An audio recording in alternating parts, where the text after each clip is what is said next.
Christmas Eve in Havenbrook always sounded the same. Not with music, not with bells, but with a kind of silence that only appears when an entire town agrees to be careful, to move slower, to speak softer, to close doors gently, with a hand instead of a lock. Even the dogs, on nights like this, seemed to understand that barking without a reason would be inappropriate. The streets were straight and pale, buried under an early snowfall. The snow had settled hours before sunset, and now lay thick and heavy, not crunching under tires but muting everything. The few cars still out left tracks behind them, short sentences in white that ended abruptly and went nowhere. At the end of Cedar Lane stood a house with warm windows. Modest. Neat. A wreath hung on the front door, and a string of lights blinked every 2 seconds, steady and calm like a slow heartbeat. A minivan sat dark in the driveway. A small bell hung near the porch, and when the wind picked up, it rang softly, as if the house itself was reminding someone inside that they were expected. Inside, everything looked exactly the way it should on the night before Christmas.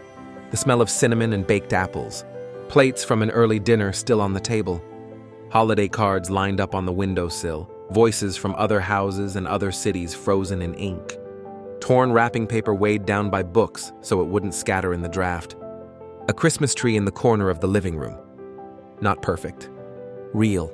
Its branches uneven, its ornaments collected over many years. One ornament had a crack held together with clear tape. It had been hung anyway.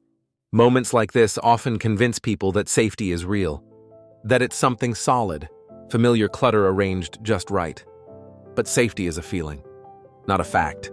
And that night, someone made sure that distinction became permanent. The story does not begin with a scream or a gunshot. It begins with a pause, a brief, nearly invisible disruption in the ordinary flow of things. Just after 11 p.m., a phone rang at the County Emergency Dispatch Center.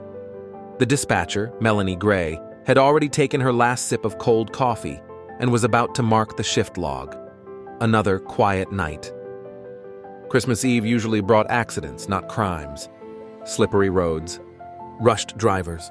The laws of physics don't take holidays. She answered with the line she had said thousands of times. 911, what's your emergency? At first, there was only breathing, too close to the microphone, too heavy. Then a voice followed, male, young, and strange in a way she couldn't immediately place. He was speaking softly, as if afraid of waking someone in the next room, or afraid of being heard at all. He gave an address, Cedar Lane. Then he stopped, as if he couldn't believe he had said it out loud. Dispatchers are trained for panic, for screaming, for tears. What they rarely hear is fear so dense it turns into silence.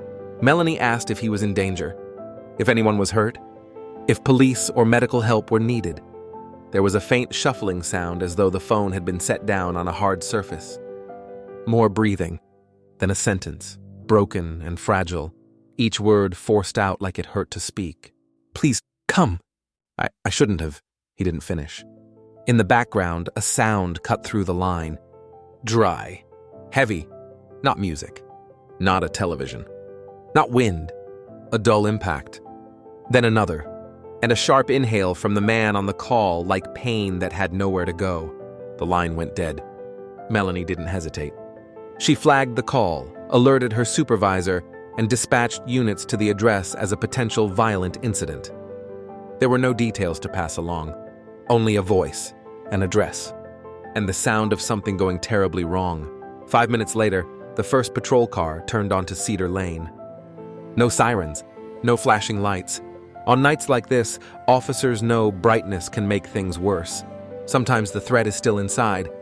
Sometimes there's a child asleep in the next room. Sometimes it's a family argument, one wrong movement away from disaster. Officer Owen Harper parked beneath a large maple tree, its branches heavy with snow. Snowflakes landed silently on the hood. Nearby houses were still lit. Somewhere down the street, muted music played behind closed doors. The house looked calm. Too calm. The lights blinked steadily. The front door was closed. Warm light spilled from the first-floor windows. And still, Owen felt his back tighten. Experience doesn't speak in words. It speaks in sensation. The sense that you're standing in front of a stage where everything has already happened and the curtain just hasn't lifted yet. He stepped out, leaving his car door slightly open. His boots sank into fresh snow. At the mailbox, a red-stamped envelope rested on the lid. Recently delivered? Life here had been normal not long ago. It should have stayed that way. He moved closer to the porch. The small bell rang once in the wind. Thin. Almost cheerful. The sound lodged itself in his memory harder than most screams ever had. Because it didn't belong, he knocked. 3 times. Controlled. Professional. No answer. He knocked again, louder, and identified himself. Nothing. He glanced through the narrow window beside the door. The curtain was half drawn, as if someone had been peering outside. In the lower corner of the glass was a faint handprint, left by skin against cold glass. Small. Or maybe not. In the dark, it was impossible to tell. Owen circled the house toward the side gate. The snow there was disturbed. Footprints. Soft around the edges, already fading. One set led toward the back door. Another angled toward the garage. Different sizes, different soles. At the rear entrance, his flashlight caught a thin scratch near the lock. Subtle, easy to miss, but it gleamed like a blade mark. The door was unlocked. He paused before entering, listening. Silence. No movement, just a low hum. A refrigerator. A furnace. Something functioning normally while everything else had stopped. Police, he called out. Is anyone here? The smell hit first. Not blood. Not smoke. Not gunpowder. It was domestic. Familiar. Undercut by something metallic and cold. Like the taste left after biting your tongue. Cinnamon. And metal. He stepped inside. The hallway was narrow. Kitchen to the left. Living room to the right. The lights were on. The television was off. A small rug by the door held shoes. 2 pairs of adult boots. And a pair of small children's boots, neatly lined up. Toes toward the wall. The way people do it when they're not in a hurry. When they feel safe. When they don't know they'll need to run. A family photograph hung on the wall. 2 adults, 2 children. A summer lake behind them. Smiles that weren't practiced. Too genuine. The man held a young girl on his shoulders. The woman had her arm around a boy. Written beneath it in marker were the words, "Our best summer." Owen looked at the photo for 1 second. That was enough, because then he heard it. A drip. One. Then another. Slow. Measured. Somewhere ahead. Kitchen or beyond. Like a faucet not fully closed. But faucets have rhythm. This didn't. The pauses were too long. Too deliberate. He moved forward. His flashlight caught the edge of the kitchen table. A plate with half-eaten cookies. A glass of milk beside it. A thin skin already forming on the surface. Minutes old. Not hours. Next to it lay a folded piece of paper. One word written in thick black marker. Sorry. His throat tightened. He didn't know who it was meant for. But words like that are rarely written for the writer. He raised his radio. Asked for backup. For medical. Urgent. He didn't say bodies. He didn't say murder. He hadn't seen it yet. Sometimes the mind keeps you inside protocol until the eyes give it permission to break. He moved down the hall, forcing himself to note details. Chairs slightly out of place. Lights left on. A bedroom door half open. A school calendar on the wall with children's names written in careful handwriting. Ordinary names. Familiar names. That familiarity made everything worse. These people could have been anywhere. Anyone. At the end of the hallway, a guest room door stood ajar. A faint scent of lavender drifted out, and beneath it something sharper, colder. Like air from a garage, Owen stopped. He could hear his own breathing, the soft movement of fabric as he shifted his weight. Drip. Pause. Drip. He pushed the door open with his fingers, and saw the first thing that would forever change the house. He didn't shout. He didn't step back.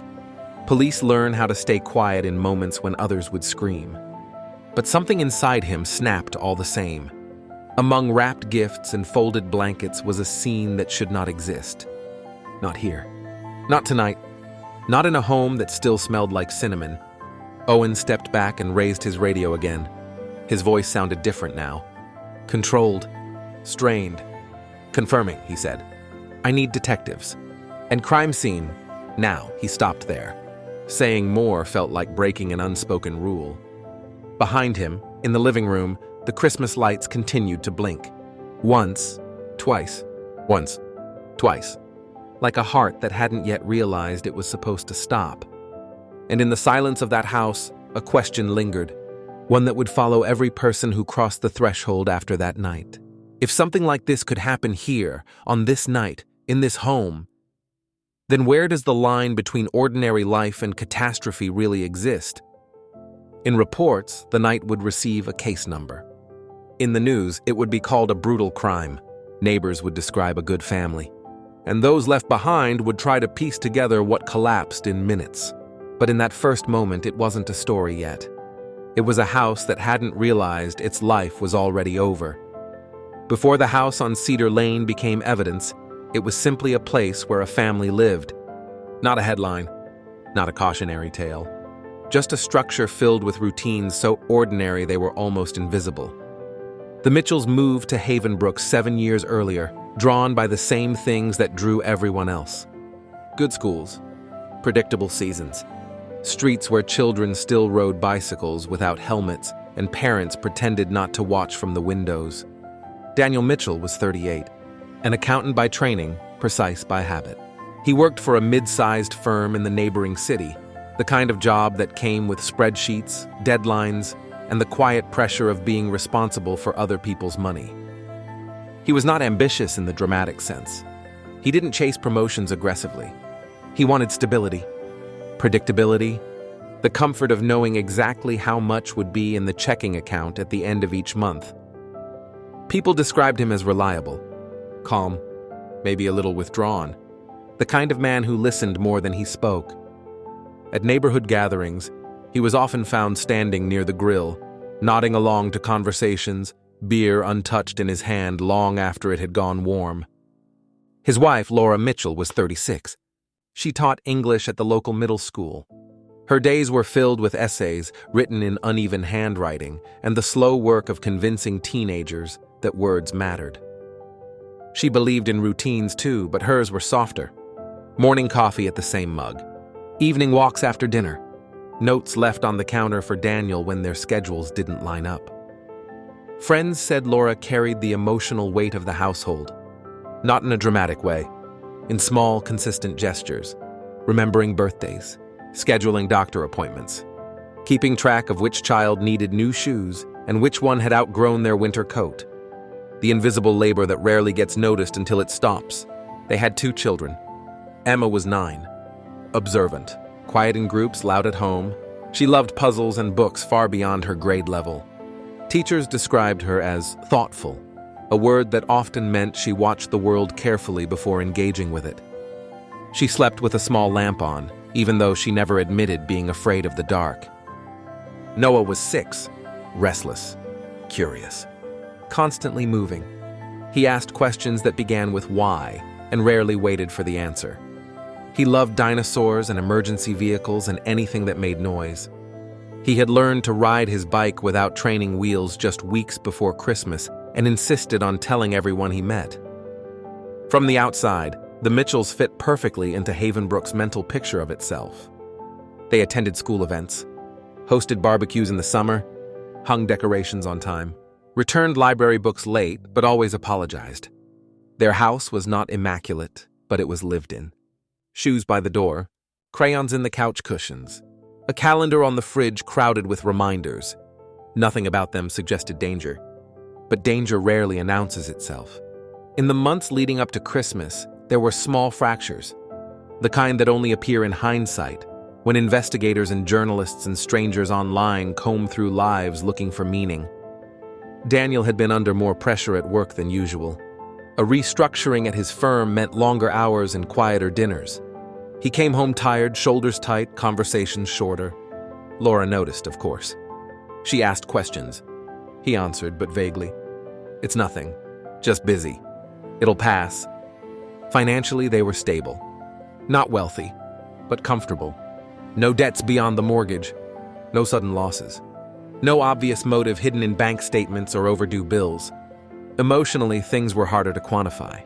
Friends recalled that Daniel had become more withdrawn in the fall. Not depressed exactly, but distant. He stopped going on the evening walks with Laura. He spent more time in the garage, reorganizing tools that didn't need organizing. He stayed up late some nights, scrolling on his phone, the light from the screen reflecting off his glasses. Laura confided once, quietly, to a coworker that Daniel seemed elsewhere. Not angry, not cruel, just absent. There were no reports of domestic violence. No calls to police. No neighbors overhearing arguments through thin walls. The Mitchells didn't shout.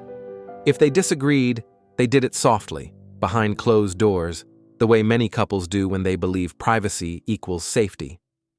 At the children's school, nothing raised alarms. Emma's grades were steady. Noah's teachers noted his energy, but nothing more. Both children attended class Christmas parties the week before the break. Both brought homemade treats. Both talked about Santa with the same casual certainty as their classmates. On the last day of school before the holidays, Laura picked them up early. Snow was already falling, thick and slow. She stopped at the grocery store on the way home, bought apples, cinnamon sticks, milk, cookies shaped like stars. Security cameras from nearby stores would later confirm that part of the day. Laura smiling politely at the cashier, Emma holding a bag too big for her arms, Noah pressing his face against the glass of a freezer door, fogging it with his breath. Normal. That evening, the Mitchells ate dinner together. Early. Daniel came home on time for once. They talked about Christmas morning, about visiting Laura's parents the next day, about the gifts hidden in the hall closet that the children pretended not to know about. At some point, Daniel excused himself and went upstairs. Laura didn't think much of it. He said he had a headache. She told him she'd bring tea. She never did. What investigators would later struggle with was not finding chaos, but finding calm right up until the end. No broken furniture, no signs of a struggle in the main living spaces, no overturned chairs or shattered glass. It suggested trust. It suggested that whatever happened did not begin as an intrusion. And that realization would become one of the most unsettling aspects of the case. Because when people think of violent crimes, especially those involving families, they imagine sudden invasions, forced entries, strangers, obvious threats. What they don't imagine is familiarity. What they don't imagine is a house full of people who felt safe enough to take off their shoes and line them up neatly by the door. The hours after dinner passed without witnesses. In cases like this, there is always a moment investigators look for. A single point in time when everything becomes irreversible.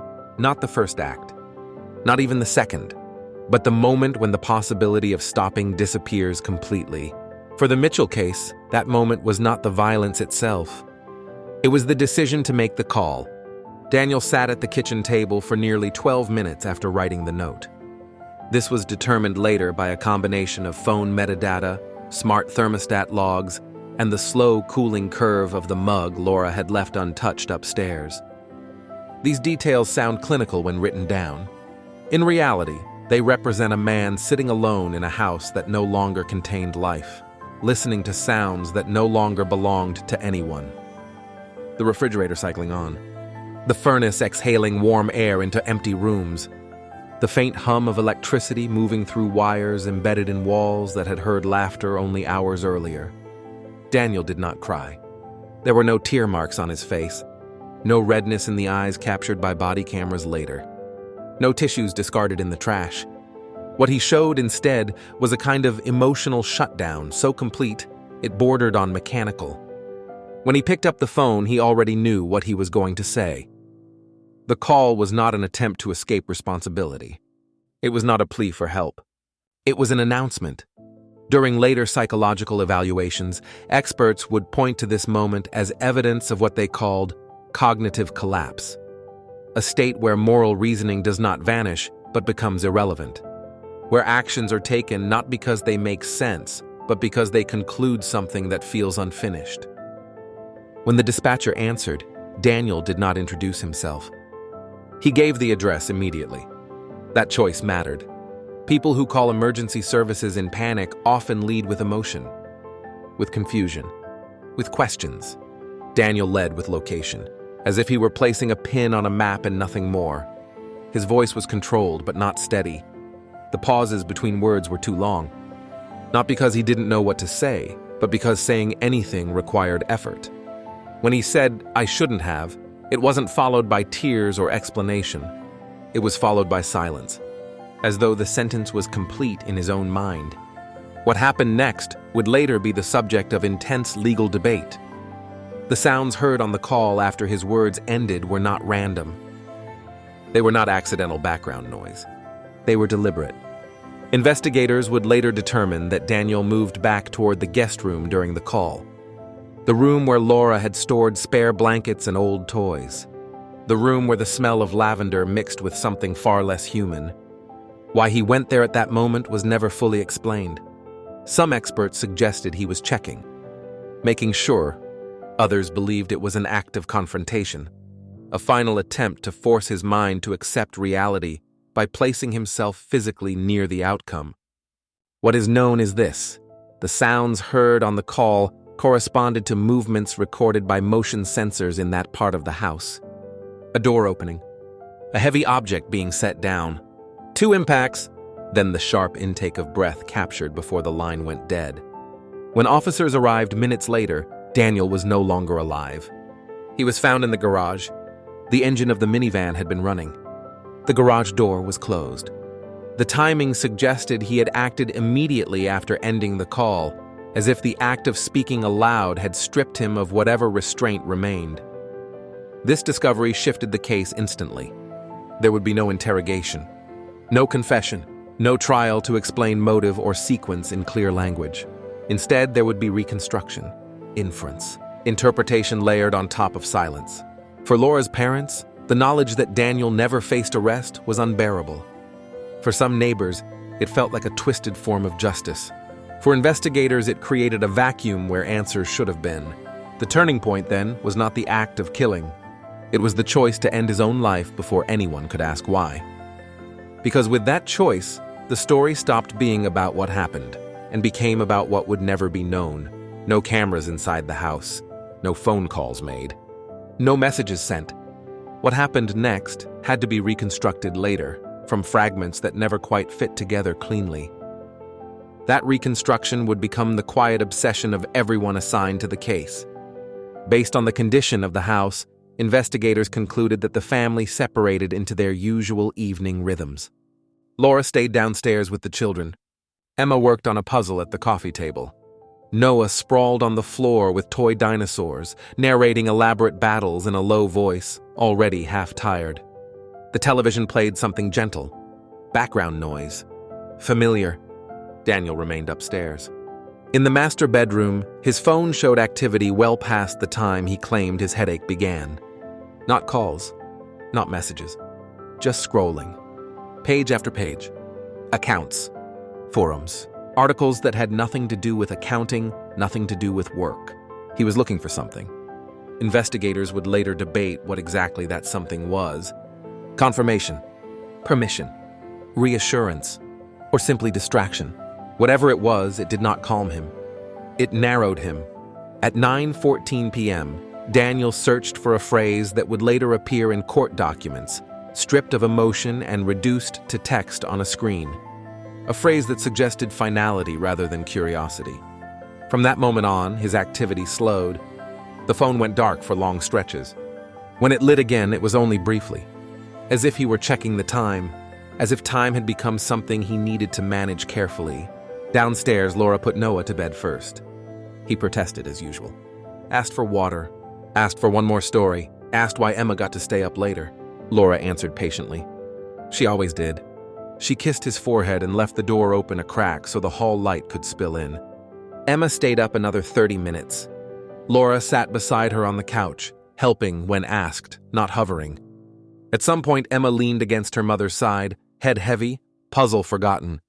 Laura turned off the television and guided her daughter upstairs. Neither of them noticed Daniel in the hallway. He stood still, just outside the bedroom listening, waiting for the sounds of routine to complete themselves. Waiting for the house to settle into the particular quiet that comes only when everyone believes the day is over. That quiet arrived at 9:52 p.m. The house did not go dark all at once. Lights were switched off room by room. The kitchen last. Laura always checked the stove twice. She wiped the counter once more, even though it was already clean. She placed the folded piece of paper on the table without thinking much about it. A grocery list unfinished. She would deal with it tomorrow. She never went back to that table. What happened next did not unfold quickly. This was not a sudden explosion of violence. It was slow, measured, controlled. That fact disturbed investigators more than almost anything else. The first act took place upstairs. Laura entered the bedroom believing her husband was already asleep. The light was off. The curtains were drawn. The bed looked undisturbed. She set her mug of tea down on the dresser, careful not to make noise. She spoke his name softly. There was no reply. What followed would later be inferred from patterns, from angles, from the absence of defensive wounds, from the way objects were placed rather than thrown. Daniel did not attack her from behind. He faced her. There was no evidence of shouting, no signs that the children were alerted, no mark suggesting a prolonged struggle, which meant Laura trusted him long enough to step closer, which meant the realization came too late. Afterward, Daniel did not rush. He cleaned his hands at the bathroom sink. Carefully, thoroughly. He changed his shirt, folded the stained one and placed it at the bottom of the laundry basket beneath towels. He looked at his reflection longer than necessary, not in horror, not in triumph, in assessment. Downstairs, the children slept. Emma with her lamp still on, casting a soft circle of light across her books. Noah curled on his side, dinosaur clutched in one hand, mouth slightly open. Investigators would later argue about order, about sequence, about whether Daniel hesitated. There was no evidence that he woke them both at once. Emma came first. She was old enough to understand that something was wrong, old enough to ask questions, old enough to feel fear before confusion. Her room showed signs of that fear. Not chaos, but movement. A book knocked to the floor. A lamp tilted. The imprint of small fingers pressed hard into the edge of the mattress. There was evidence she tried to speak. There was evidence she tried to comply. There was evidence she realized compliance would not save her. Noah never left his bed. He never asked why. That detail alone haunted the responding officers more than any photograph ever could. Afterward, Daniel moved through the house in silence. He checked doors, windows, the garage. He turned the television off even though it wasn't on. He lined the shoes by the door. This detail would be noted again and again in reports, interviews, documentaries. The shoes. Neat. Intentional. As if restoring order mattered more than anything else. At some point, he sat at the kitchen table. He wrote the note. One word. Not an explanation. Not a justification. An apology without a recipient. Then he made the call. The timing suggested indecision rather than panic. He waited long enough to ensure the house would remain quiet. Long enough to know there would be no interruptions. Long enough for the reality of what he had done to become undeniable. When the dispatcher answered, his voice did not crack. It thinned. The sounds heard on the call were not part of the original acts. They came after. Something else happened in that house before the line went dead. Something investigators would not publicly detail, but which would later shape how the case was discussed, prosecuted, and remembered. By the time the call ended, there was nothing left to prevent discovery. Only time, and time that night moved with unbearable slowness.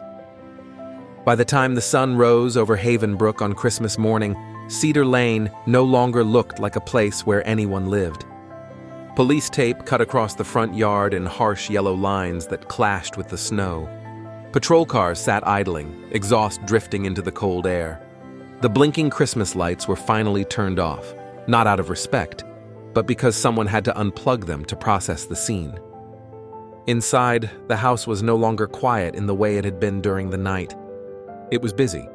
Measured footsteps, low voices, radios murmuring codes and confirmations, the click of cameras, the soft scrape of evidence markers placed on floors that had been vacuumed only hours before. The first detectives arrived just after midnight. By then, the initial shock had worn off enough for protocol to take over. They moved room by room, photographed everything. touch nothing until it was logged. In the master bedroom, Laura Mitchell was found exactly where the responding officer had indicated. The scene confirmed what he had already suspected. There were no signs of forced entry, no overturned furniture, no broken objects suggesting a fight. Her injuries told a story of proximity, of trust, of realization that came too late to matter. In Emma's room, the air felt different, tighter, heavier. Even seasoned investigators slowed their pace there. One detective later said it felt like the room was holding its breath, the book on the floor. The lamp tilted but not fallen. The mattress slightly displaced from the wall. Small details that spoke louder than any wound description ever could. Noah's room was the hardest. He was still in his bed, still holding the dinosaur. There were no signs he had woken up. This detail appeared in every report, every summary, every internal briefing. It would also be the detail that followed many of the officers home that night, resurfacing later in quiet moments they hadn't expected. In the garage, the scene was straightforward in a way that felt almost cruel. Daniel Mitchell was found in the driver's seat of the minivan. The engine had been running long enough to leave no doubt about cause. There was no note there, no message, no attempt to frame the act as anything other than final. The house itself became a timeline.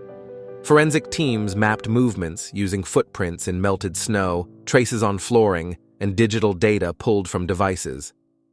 The thermostat logs showed adjustments made after the children were asleep. The garage door sensor recorded a single opening and closing after the 911 call ended. Everything aligned. There were no unknown participants, no evidence of an intruder, no missing items. The conclusion was unavoidable, even as everyone involved wished it weren't. The news reached Laura's parents just before dawn. A state trooper knocked on their door while they were already awake, coffee brewing, gifts wrapped and waiting. The words he used were careful, practiced, inadequate. By mid-morning, Havenbrook knew. The story spread the way stories like this always do. Quietly at first. Then all at once. Text messages, social media posts, news vans arriving from nearby cities, cameras angled carefully to avoid showing too much of the house. Neighbors gathered in small clusters, speaking in low voices. Everyone had a memory to contribute. A wave, a smile, a borrowed ladder, a normal interaction that now felt loaded with meaning. How could this happen? They asked it again and again. Investigators asked a different question. How did this go unnoticed? They interviewed co-workers, friends, teachers, doctors, anyone who had interacted with Daniel in the months leading up to Christmas. The answers were consistent. He was quiet. He was tired. He seemed stressed but not unstable. No one recalled threats. No one recalled outbursts. No one recalled fear. This absence of warning signs became one of the most disturbing elements of the case, because it suggested that the system hadn't failed. It suggested there had been nothing for the system to catch. Psychological autopsies were conducted. Experts reviewed Daniel's digital footprint, his searches, his reading habits, his online activity. They found isolation, rumination, a narrowing of focus, but no manifesto, no ideology, no external influence that could be pointed to as a cause. What they found instead was emptiness. A man who had slowly withdrawn inward until the only reality that mattered was the one unfolding inside his own mind. The official report would later describe the crime as familicide followed by suicide, a phrase that sounds neat. Contained. It did not capture the weight of 4 lives erased, nor did it capture the aftermath. The Mitchell house remained sealed for weeks. The children's school held a brief memorial. Counselors were brought in. Teachers struggled to answer questions they didn't have answers to. Laura's parents took possession of what remained: clothes, photographs, toys that still smelled like the children who had played with them. They chose not to keep the house. Eventually, it would be sold, renovated, its walls repainted, its floors replaced. The address would remain the same, but its history would be reduced to something real estate agents referred to as an incident. For investigators, the case closed quickly. Too quickly, some felt. There were no suspects to pursue, no charges to file, no courtroom to provide structure to grief. Just a final report and silence. Long after the police tape was removed, Cedar Lane struggled to return to its old rhythm. Snow melted. Lawns reappeared. New seasons arrived on schedule, indifferent to what had happened beneath that roof. Havenbrook did what towns like it always do after something unthinkable. It absorbed the shock slowly, quietly, and then tried to forget without admitting that forgetting was the goal. But forgetting never really happened. People avoided walking past the house. Not deliberately. Not in any way they would openly admit. They just crossed the street, or found another route, or suddenly remembered an errand that required turning around before reaching the end of the block. The house stood empty for months. Inside, the rooms echoed differently than before. Renovation crews removed carpeting, repainted walls, replaced fixtures. They worked efficiently, professionally, and without questions. This was not the first time they had been hired to erase traces of someone else's worst day. No matter how thorough the work, there were things they couldn't remove. The shape of the rooms, the way sound traveled down the hallway, the sense that something had ended there and would never resume. When the house finally sold, the new owners requested no details. They did not want to know. The real estate paperwork contained only the minimum legally required language. No names, no dates, no description beyond what could not be avoided. On moving day, a neighbor watched from behind her curtains as the new family carried boxes inside. A couple. No children. They laughed once, briefly, as they struggled with a couch that wouldn't fit through the door on the first attempt. The neighbor felt relief, and then guilt for feeling it.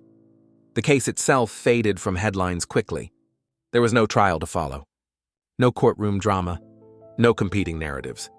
Without a living perpetrator, there was no ongoing story to sustain public attention. What remained were fragments. A single-word note photographed and archived. A 9/11 recording played only in courtrooms and training rooms, never released in full. A collection of digital search histories that experts analyzed but never fully explained. For Laura's parents, time moved differently. They marked holidays carefully now. Christmas became something endured rather than celebrated. Emma's birthday passed quietly. Noah's too. The calendar still existed, but its meaning had changed. They declined interviews, declined documentaries, declined invitations to turn their loss into a lesson or a warning. There was nothing they could say that would make the ending make sense. When asked once, years later, what they believed had happened, Laura's mother answered with a sentence that stopped the conversation cold. "I think something broke inside him," she said. And no one saw the crack. Investigators who had worked the scene carried it with them in different ways. One transferred to another department within a year.